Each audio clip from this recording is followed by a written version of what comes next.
Yo, what's going on, everybody? It's your boy Mood616 here, and yes, I'm back with part 4 of my hip-hop CD shelf by shelf collection overview. Yeah, we are starting onto the bees. The bees are going to be kind of a beast.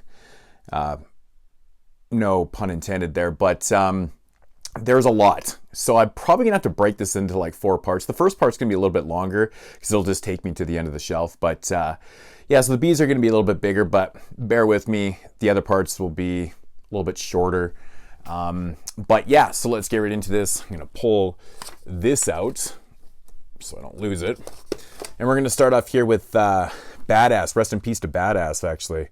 It's kind of a shock when he passed on there. Word on the streets. Always dug this album. I thought it was really dope, man. I actually just recently listened to this again. Like a lot of this stuff, man, I pop in random stuff, but yeah, Badass. I'd like to actually get some more of his projects if I could.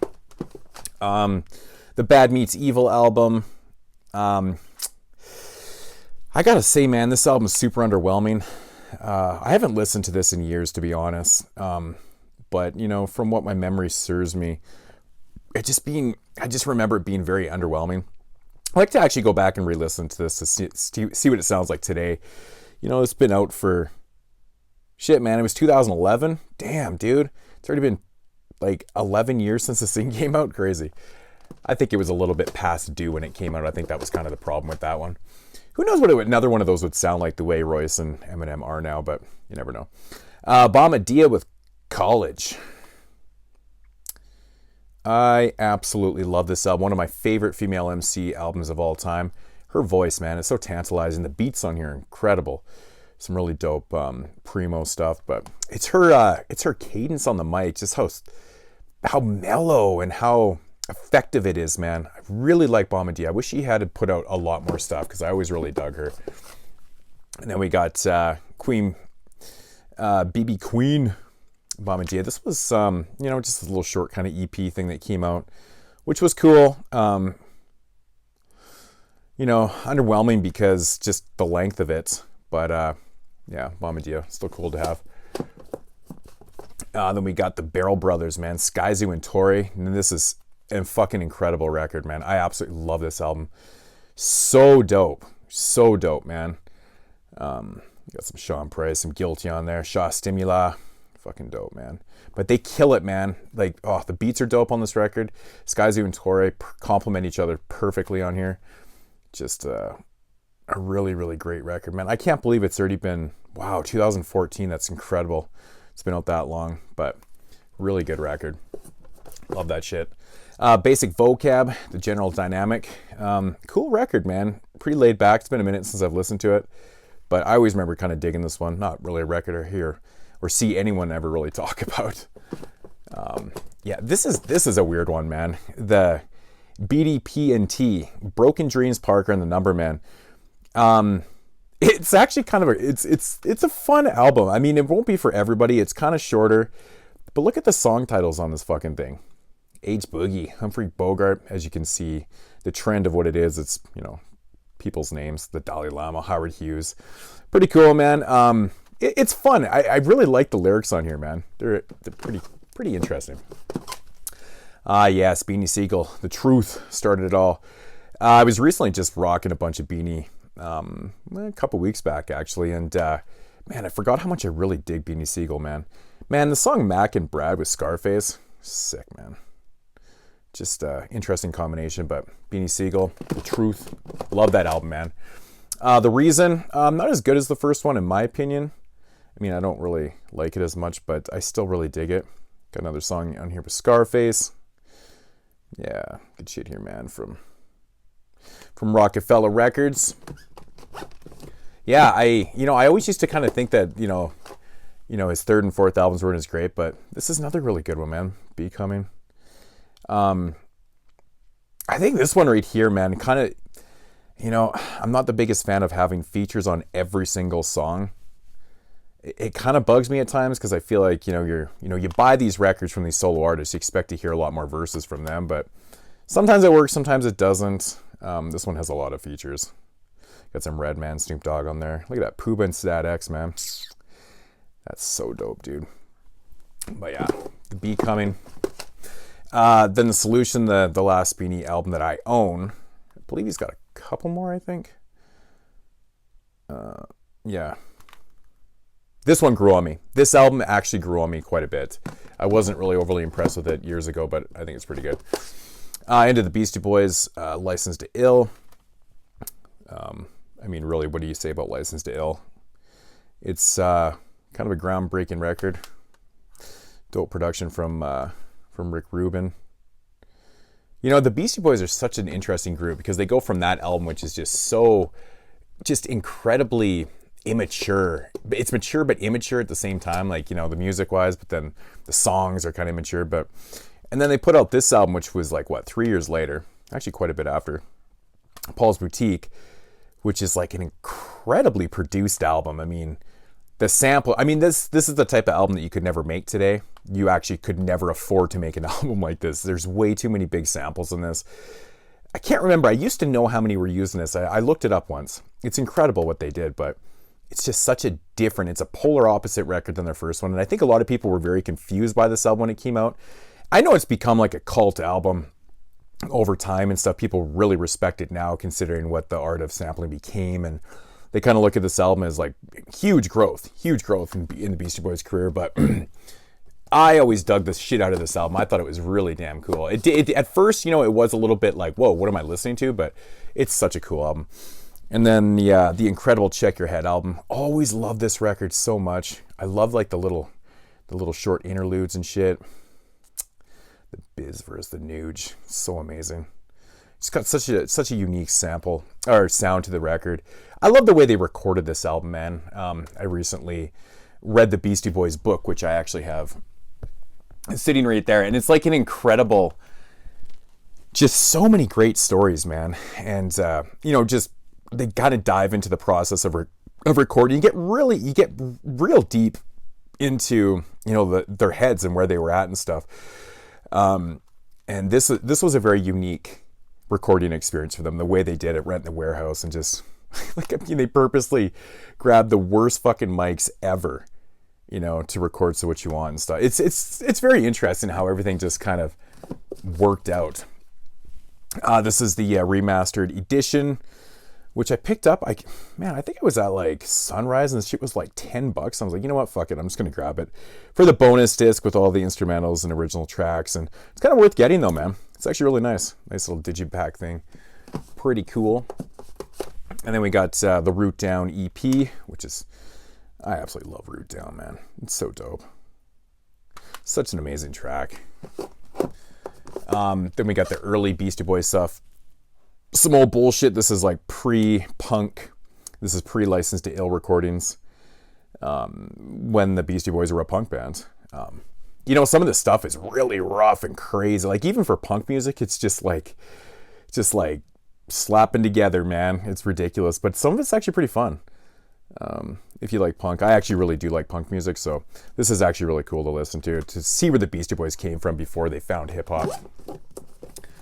Then we got Ill Communication, which is an album that I remember when this thing, I still remember the day it came out, man.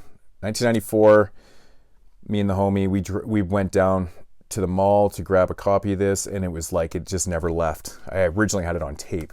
I don't think I can afford the CD, but had this on tape, and it just never left the Walkman forever, man. It's just amazing. Get It Together is still my jam though, man. Q-Tip, love that shit. It's classic.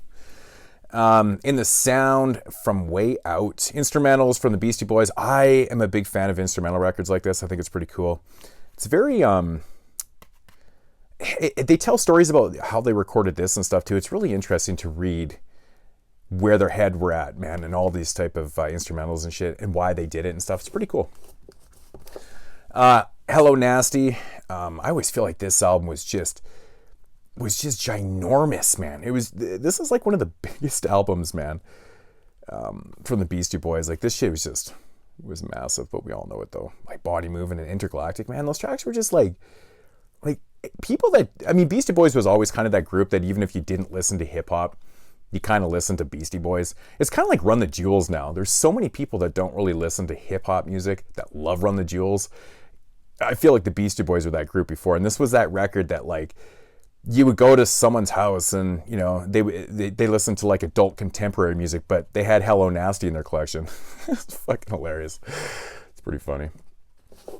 And then of course, you know, the Beastie Boys always changing their shit up, man, quite drastically. A few years later, they came out with To the Five Bros, which at this point, those people that were checking out the Beastie Boys were not listening to the Beastie Boys, because there's no way they were checking this album out. Very, very much back to the roots of hip hop, and came a little harder on this one. Produced it themselves, of course, and they curse a lot on this record. There's a lot of cursing on this record. That was one of the very first things I noticed when I bought this album. I was like, they had a song called Hey Fuck You. It's crazy. I always dug the shit out of this. I was supposed to see the Beastie Boys on this tour, and unfortunately I couldn't make it to the concert, and I never ever got a chance to see the Beastie Boys. Fucking brutal, man.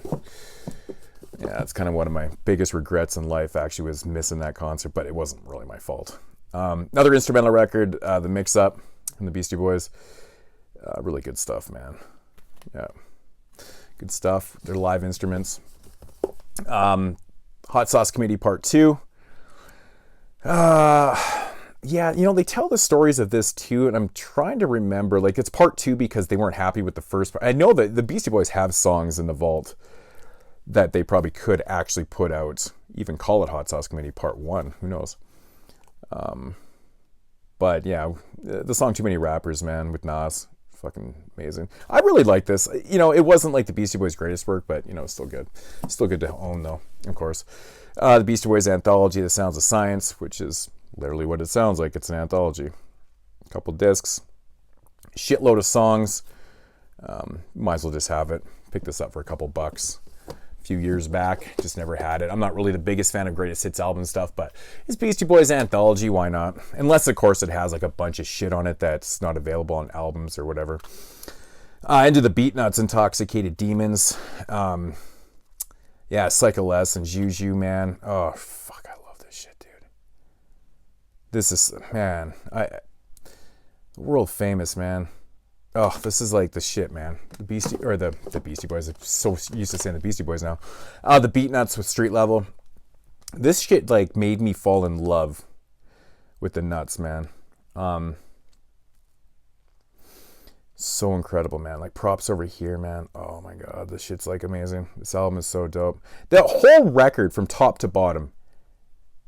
There's no skippable joints on here. To me personally, this is a personal classic album.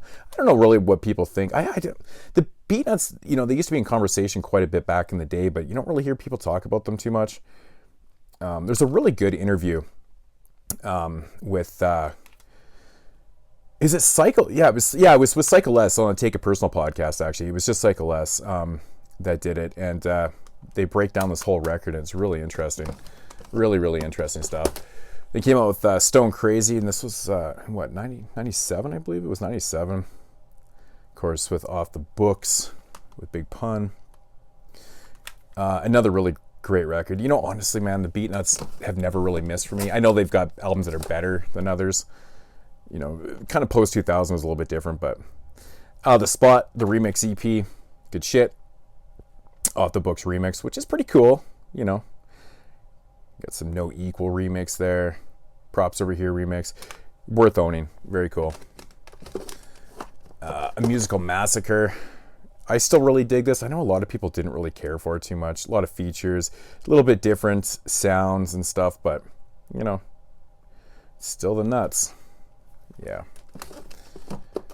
And then we got the Classic Nuts Volume 1, which...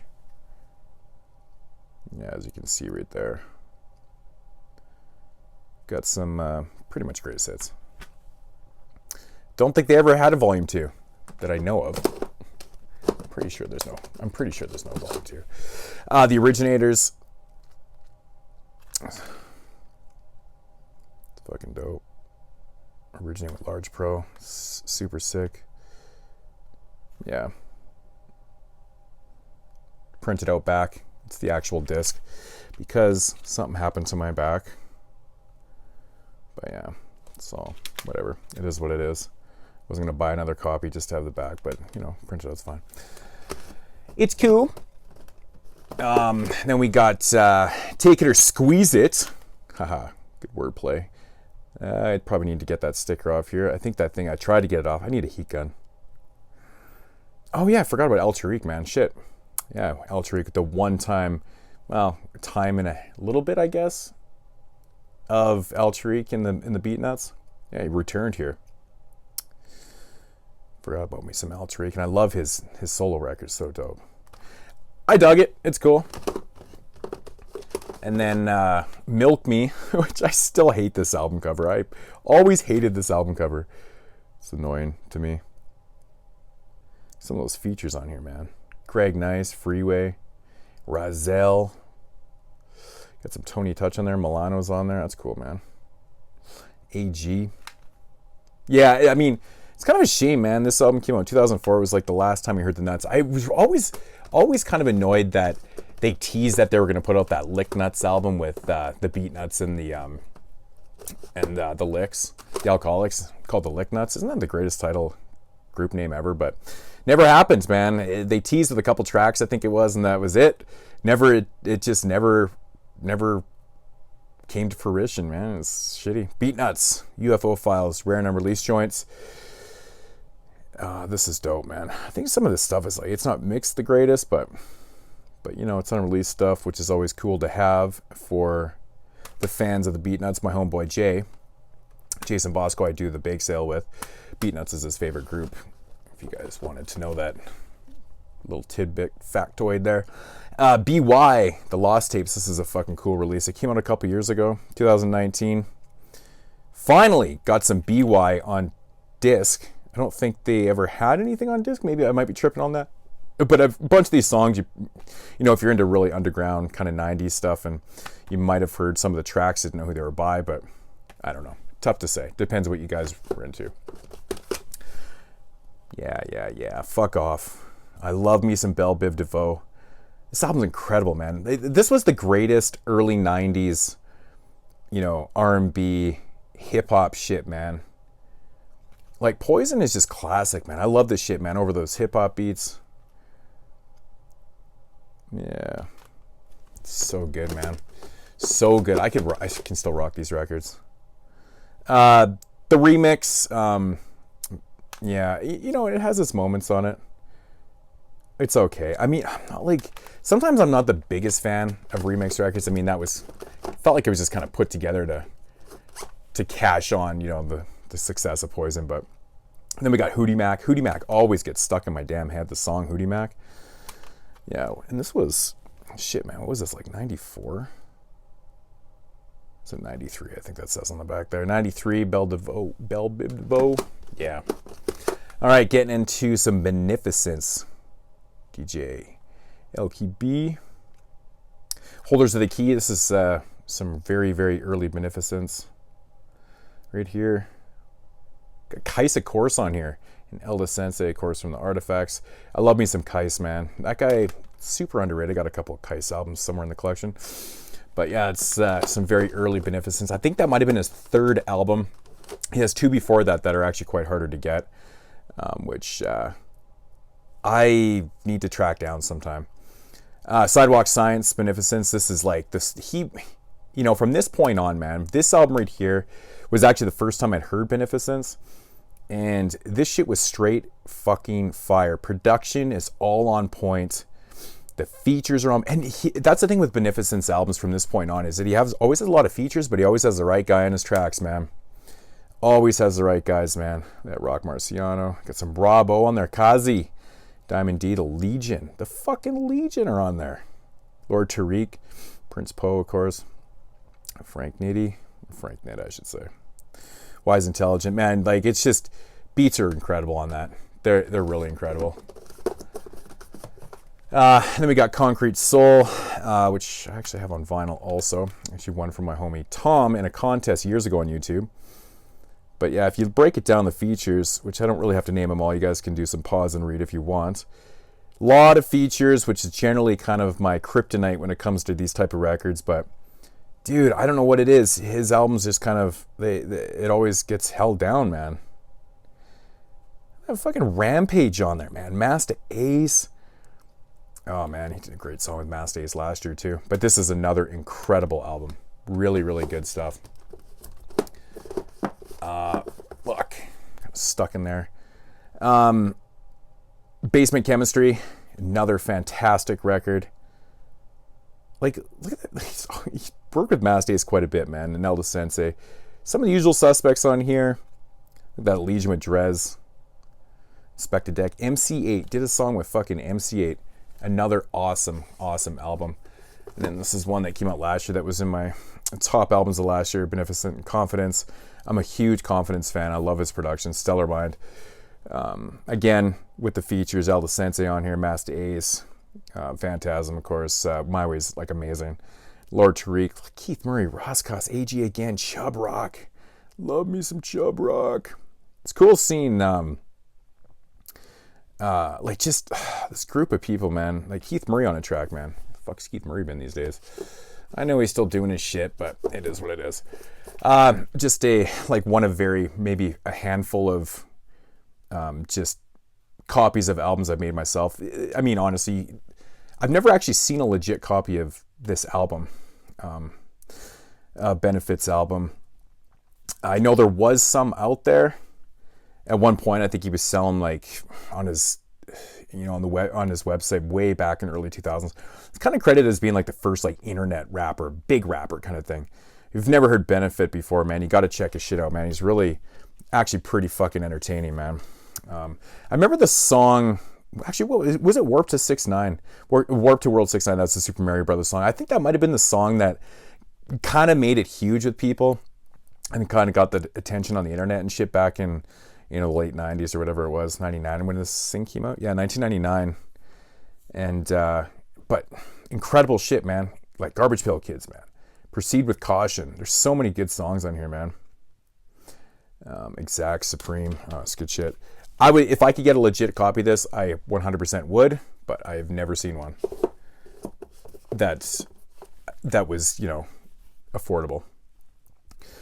Benny the Butcher, 17 Bullets. Short little EP. This was a reissue. It didn't come out in 2020. I think it was out a couple years before that. It's the thing with these albums, man. They're expensive and they're short. It's very frustrating. Griselda, they're holding it down for Buffalo, but man, they put out a lot of material. Tana Talk 3. It's by far my favorite Benny shit to date.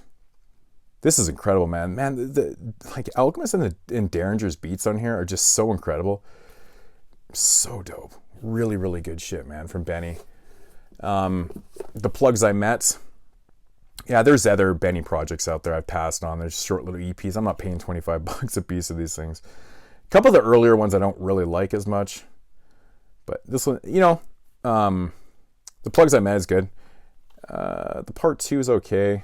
I'm getting a little bit tired of the same kind of output from these guys, I'll be honest.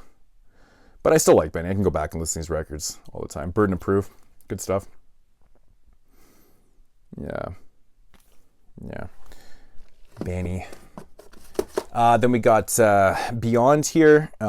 Everything's Backwards from Project Blowed. This was like a weird release, man. It was like with Acid Lab, and it was like a CDR, like official release. It's so bizarre. The song Moment of Truth on here with Lucky I Am, of course, from Living Legends and shit. It's fucking dope, man. It's good shit. It's just some straight kind of underground shit. Good though. Actually pretty decent. Then we got B Flat here from Hip Hop Enterprise, Back to Basics. I think originally this album was supposed to come out in 1996. If you guys are unfamiliar with Hip Hop Enterprise, they resurrect albums that either had, kind of like trunk releases, like tape trunk releases, or was never released at all. And boutique label from Europe, and they put out some incredible releases, man. This is really, really good mid-90s boom bap. Awesome shit. It even says 96 right on the cover. I'm fucking stupid. All right, into some BG True Story.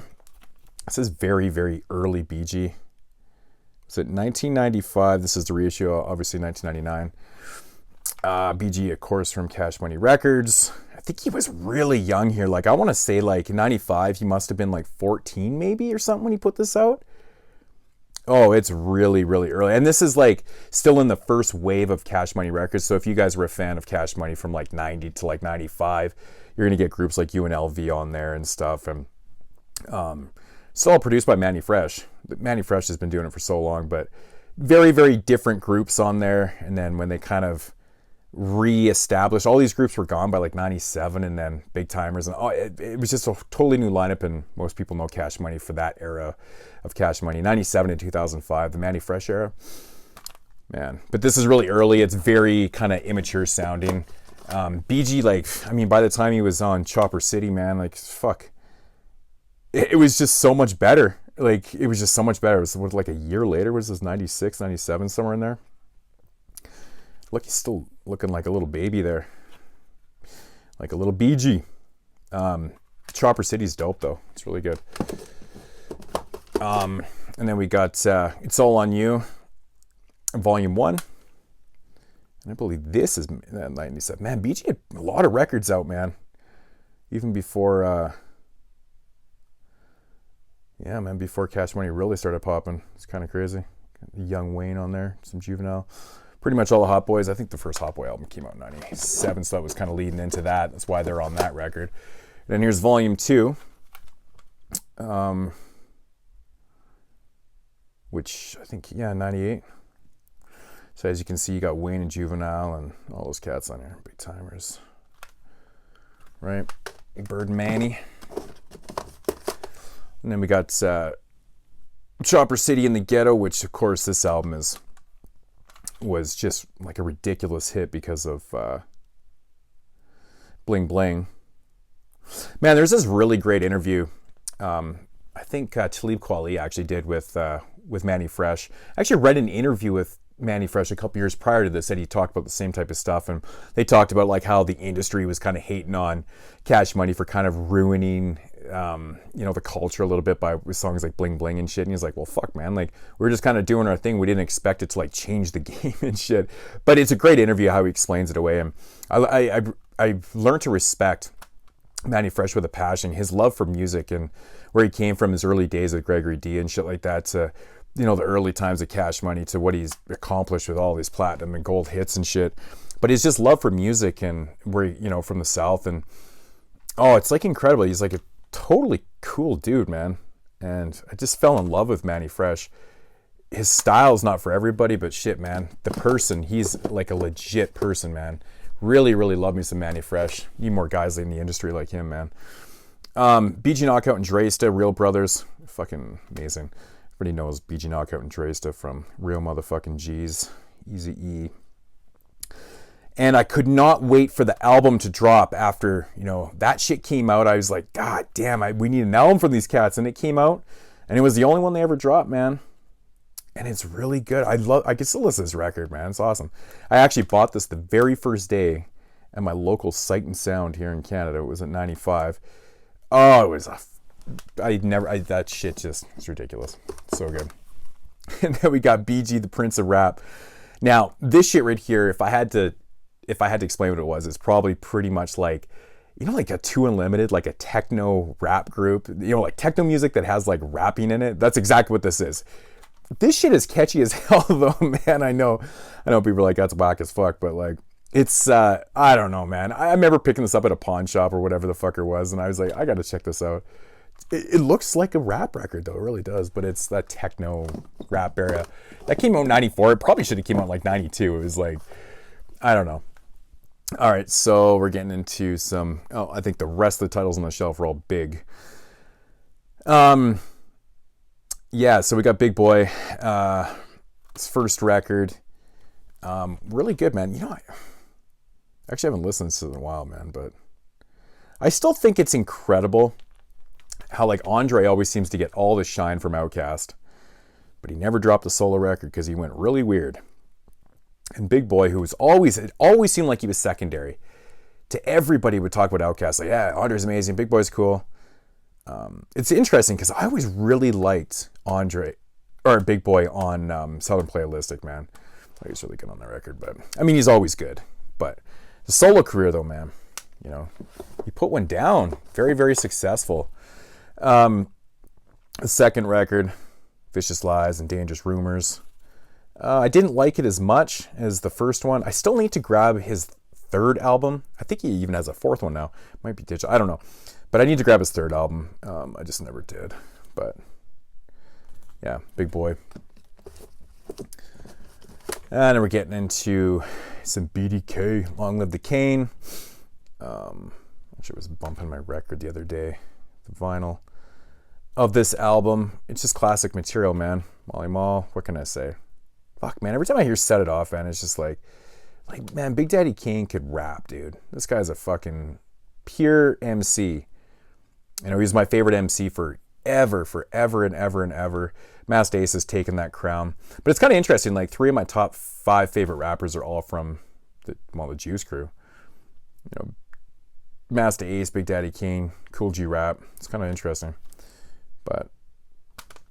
And Craig G's no slouch, man. I'm a huge Craig G fan too. So, but yeah, that album's classic. Then you followed it up with It's a Big Daddy Thing, which is decent. You know, I mean, I think with Big Daddy Kane, he never really fully recaptured that first album, but I mean, this has still got some fucking joints on it, man. Right, and Another Victory is amazing. But, you know, Smooth Operator, man. Ooh. Some people like it, some people don't. Taste of Chocolate. Oh, man. I hate this album cover. Really, really do hate this album cover. And this era of Daddy Kane, man, with Taste of Chocolate, it really faltered for me. But I just love Daddy Kane so much. I love listening to him rhyme that I could always listen to the records. Prince of Darkness, again, same kind of things. Very, very, I don't know what most people call it, just kind of soft, very R&B-ish. Not really my greatest stuff, but then he dropped Looks Like a Job for it, and I love this album. I know a lot of people kind of harp on this one. I don't know why. I think he's dope on this, man. He's coming hard like LL on this too, man. It was kind of like a resurrection a little bit. I always dug this though, man. I thought it was, it's better than people give it credit for, just put it that way. I'd rather be listening to this than the last couple of soft albums that he put out. I just like the approach he took on that. Then we got Daddy's Home. This one came out in, 94? Yeah, it's okay, man. It's got some joints, man. Like, these albums weren't, like, terrible, but they weren't great. In the PJs, it was cool. But yeah, Daddy's Home. And then we had his last album, Veterans Day, which still amazes me for how much featured work he did and other songs that he had done, you know, for like the next 10, 15 years that he never dropped an album. It's kind of crazy. It really is kind of crazy. And then you got the Pure Uncut track on here. Right. Yeah, it's cool. I'm not going to go through all the features and shit. Mr. Hutch, also known as Cold 187, and from Above the Law. Live from the Ghetto. This might have been his first solo record. 2004. Maybe he had one before this. I can't remember. Of course, you got some KMG on there. Rest in peace. Yeah, man. Featuring Curtis Mayfield. I think that's just a sample, though. Pretty sure. Or was Mayfield even alive then? I can't even remember when Mayfield passed away. Shit, that's so bad. But yeah, Big Hutch solo record. Then we're getting into some Crit, some Big Crit. Was Here. I fucking love this album. Oh, it's so good. Really, really good stuff, man. I really think Big Crit is like incredibly slept on. I know people know about him, but he doesn't get talked about it like how he probably should. Man, these things are getting hacked up. You can see it. Forever and a Day, another really, really good record. Really like this one, man. Oh, so awesome.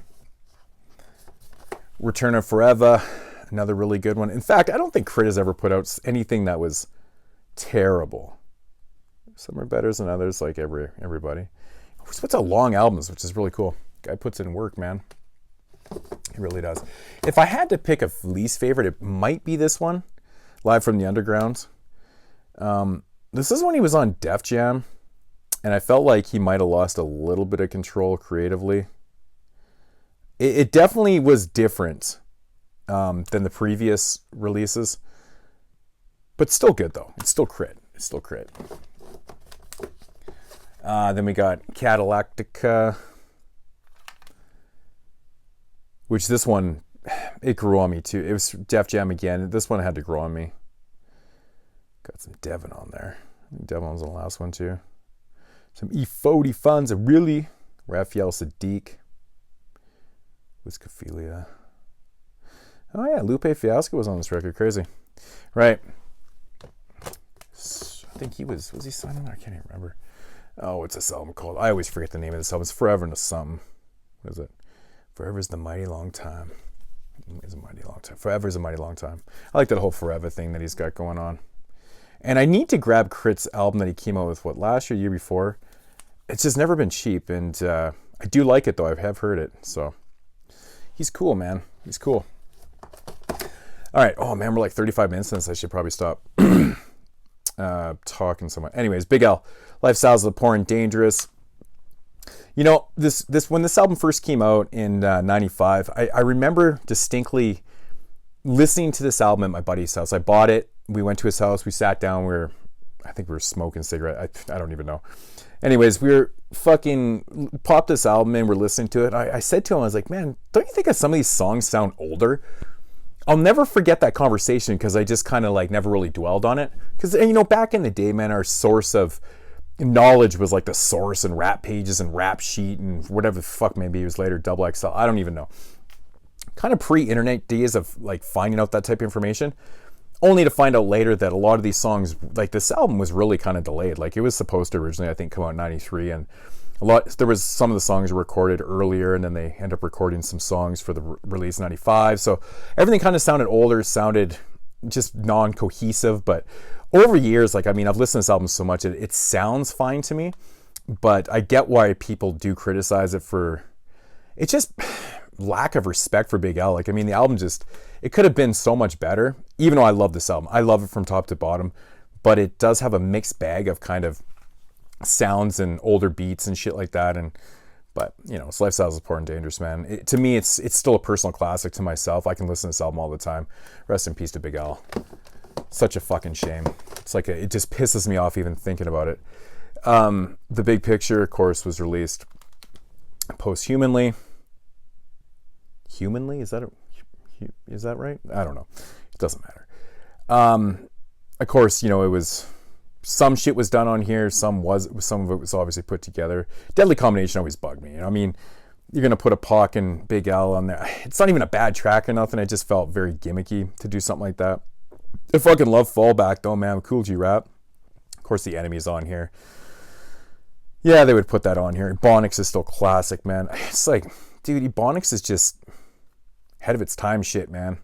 You know, a lot of people have tried to duplicate that. I think Papoose actually did an Ebonics track, I think last year actually, which is kind of cool.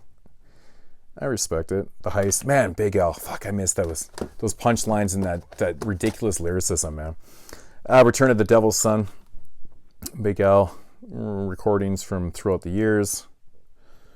Fucking School Days, man. Yeah, good shit to have. And then we got Big L, Danger Zone. Same type of shit. Songs all over the place. Ate It Enough, the demo version. Yeah, and you recognize some shit on there. Five Fingers of Death, of course. That was from the Diamond D album that he was featured on. Work, the part 2 with Gangsta. Yeah, still cool to have. I enjoy those things when they kind of put those things together, especially when they compile like features and shit. I love that. Big Mello, man. Rest in peace to Big Mello from Rap-A-Lot. This album originally, this was a re-release in 2007. What was it, 94? 93? Somewhere in there? Oh, I always like this album, man. It's dope. I'm such a huge fan of the early Rap-A-Lot shit, man. Really good. Are we gonna funk with your mind? Is that one? Yeah. We're gonna funk with your mind. Another re-release, but I don't care. From Big Mello. Yeah, this is good too, man. I think he might only ever put out the 2. Speaking of Rap-A-Lot stuff, we got Big Mike, Something Serious. remember he was actually nominated in 94 for what, lyricist, or was it album of the year or lyricist of the year? One of the two. Maybe it was both. I don't know if it was album. It was definitely lyricist of the year. With World of Mine, I think that was actually the song that was even nominated. But I always loved Big Mike, because Convicts are like one of my favorite groups. You know, they only ever put out one album. Rest in peace to 3-2. But of course, the One Time Ghetto Boy, when he replaced Willie D on the Till Death Do Us Part album, and I fell in love with that record, man. As much as I love Willie D, I love Big Mike too. Of course, you know, he went on to do this year after that, and then Willie D came back for the Resurrection. But this album became like just a personal favorite of mine. I love this record.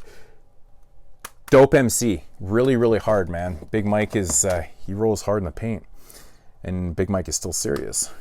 Not as good, but still, he's still cool. You know, still from Rap a Lot there.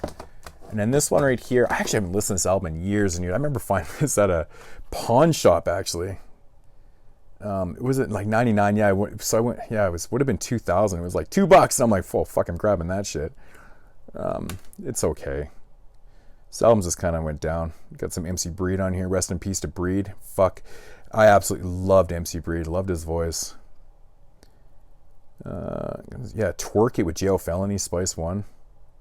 Got some Yuck Mouth on here. Of course, would have been signed by Rap a Lot at that point from the Loonies.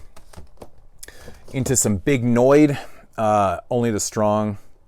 I do have Big Noid's first album. It's only on tape though, which is somewhere back in there. Of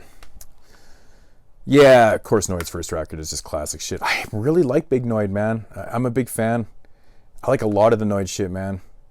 You know, he's at his best with Prodigy and Havoc, though. He really is, man. QB's most notorious rapper. That's a cool album cover, man. Really cool stuff. Got some Godfather Part 3 on here. Of course, Prodigy, Mobb Deep all over. I like it. It's good. Can never really go wrong with that QB shit, man. Big Pun, Capital Punishment. You know, it's just rest in peace to Big Pun. Holy shit, I've been saying rest in peace a lot in this big section. Shit. But it's classic, man. I still think Super Lyrical is ridiculous. Like, it's ridiculous. Beware and Super Lyrical. I'll never forget picking this album up and being like, holy shit, like, you know, I'm not a player, and then all of a sudden you're hearing those songs, you're like, what the fuck is this? This is amazing. Like, it just blew my fucking shitter out, man. It's crazy. Big Pun, Yeah Baby. Not as good. I think this might have been released. Was it released? Yeah, posthuman. I think it was actually, but I think it was done though. You know, it has its moments, man. It really does have its moments, but it just does not capture with the first. I don't really like to compare a lot of the time, sophomore albums or whatever, but it's definitely a lot of steps down, let's just face it. But it's still Big Pun, so it's, you know, worth owning and respecting. Big Shug, Who's Hard? Original Gangstar member. You know, I like Shug, but he never really puts out the greatest stuff. It's okay. It's an okay album. There's some primo beats on here and shit that are like, I don't know. Sometimes I feel like they're leftovers, to be honest. Big Shug, I Am Forever. Yeah, it's a really nice digibook kind of thing. Not really the greatest record. It does have its moments, though. It's got a couple decent tracks on here. Got some Terminology and Slain. Some Rex on there. Pretty dope. Yeah, 2012 from Brick Records. Pretty nice hard book release. Oh, I'm getting into the corner here. It's getting hard to... Big Psych. Holy shit. Rest in peace to Big Psych. Man, that is a lot of rest in pieces, man, in the big section. Fuck, don't name yourself Big if you want to get into hip-hop, man. Holy fuck. Yeah, Psych. Talking about voices, man. You know, he had that voice, man, in Thug Life. And on the Pac records and shit like that. Not my favorite Psych album. In fact, I don't even own my favorite Psych album. I think it's his first one. This is, and the last one up on the shelf is Big Psych, self-titled, which I think came after, actually. It's got Street Commando on, which is pretty cool. Rest in peace to Nate Dogg. Fuck, you could just keep doing this, man. But yeah, Big Psych, it's an alright record. But yeah, so that's going to do it for part 1 of the bees. Yeah, and that's what I figured. That's why I wanted to really break this up, because we're looking at 45 minutes, and I'm pretty sure no one is watching these entire videos because, yeah, not much feedback on these. But if you guys are still listening, comment down below on your thoughts and just anything to do with the shelf. I'll try to respond. So I'll talk to you guys later. See you guys in part 2, which will be part 5 and part 2 of the bees. And yeah, as usual, deuces.